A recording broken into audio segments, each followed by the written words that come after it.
Assalamualaikum warahmatullahi wabarakatuh. Perkenalkan, nama saya Hairil Maulana dari kelas 12 PS 2. Di sini saya akan mengerjakan tugas sosiologi tentang ketimpangan sosial. Ketimpangan sosial adalah kondisi di mana terdapat ketidakseimbangan antara masyarakat satu dengan masyarakat lainnya yang memiliki status yang sama. Saya mengambil contoh dari gambar ini. Gambar tersebut menjelaskan tentang ketimpangan sosial di bidang ekonomi. Ketimpangan sosial di bidang ekonomi adalah keadaan yang tidak seimbang di masyarakat yang mengakibatkan perbedaan yang mencolok, terutama berkaitan dengan perbedaan penghasilan yang tinggi antara masyarakat kelas atas dan masyarakat kelas bawah. Ketimpangan ini penyebab utamanya karena pembangunan ekonomi yang tidak merata.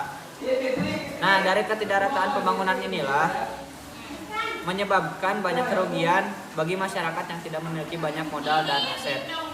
Daerah atau sekelompok orang yang memiliki sumber daya dan faktor produksi terutama modal akan punya banyak pendapatan. Faktor ekonomi seringkali dianggap sebagai penyebab utama munculnya ketimpangan sosial.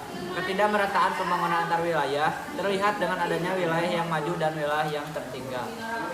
Wilayah atau daerah yang memiliki sumber daya alam dan faktor produksi yang melimpah akan memperoleh pendapatan yang tinggi dan menjadi daerah yang maju dibandingkan dengan daerah yang tidak mempunyai sumber daya alam unggulan. Ketimpangan sosial dari sisi ekonomi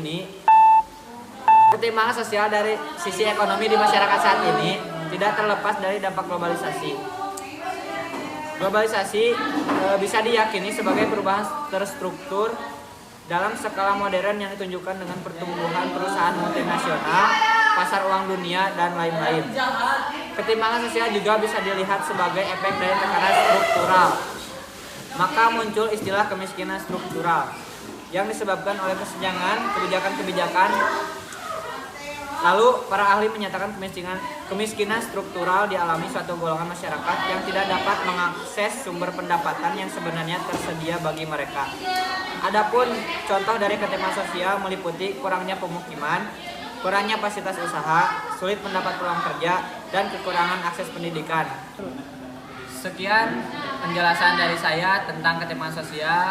Mohon maaf bila ada kekurangan. Kesepian tanpa kekasih. Sekian dan terima kasih.